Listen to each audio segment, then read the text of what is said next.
नमस्कार, महासागरमध्ये मी स्वप्नील दुधारे आपलं स्वागत करतोय। आजपासून विशेष म्हणजे विधिमंडळाचं हे पावसाळी अधिवेशन सुरू झालं आहे।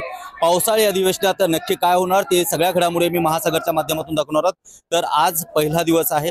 हे अधिवेशन जवळपास 18 जुलैपर्यंत चालणार आहे। या अधिवेशनामध्ये महत्त्वाचा मुद्दा म्हणजे या ठिकाणी जनसुरक्षा जो विधेयक आहे ते देखील मांडण्यात येणार आहे। आणि काल नुकतीच हिंदीची सक्तीचा जो जे.आर होता तो रद्द करण्यात आला आहे, त्याच्यावरती देखील गदारोळ होऊ शकला असता। त्याचबरोबर शेतकऱ्यांच्या प्रश्नावरती सरकार बोलणार का आणि विरोधक कितपत आक्रमक होतील हे पाहणे या ठिकाणी गरजेचं आहे। त्याचबरोबर शक्तीपीठ महामार्ग जो आहे, ज्याला शेतकऱ्यांचा प्रचंड विरोध असताना शक्तीपीठ महामार्ग या ठिकाणी जो करायचा आहे त्याला म्हणजे महायुती उलट पाठिंबा देते, सकारात्मक पाहते।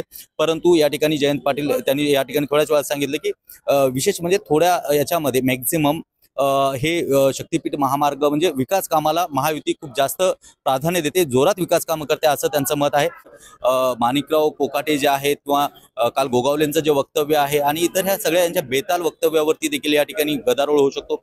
शेतकऱ्यांची कर्जमाफी हा सगळ्यात मोठा विषय आहे, त्यावरती नक्की काय होणार, विरोधक कितपत आक्रमक होतील आणि शेतकऱ्यांना कर्जमाफी मिळेल का, या सगळ्या गोष्टी पाहणं गरजेचं आहे। त्याच 18 दिवस हे अधिवेशन चालणार आहे। येत्या 18 जुलैला हे अधिवेशन या ठिकाणी थांबणार आहे। म्हणजेच त्या 18 दिवसामध्ये नक्की विरोधक सत्ताधाऱ्यांना कसं धारेवरती धरतील हे पाहणं देखील गरजेचं आहे। आणि प्रत्येक घडामोड आम्ही महासागरच्या माध्यमातून आपल्यासमोर आणण्याचा नक्कीच आम्ही प्रयत्न करतोय।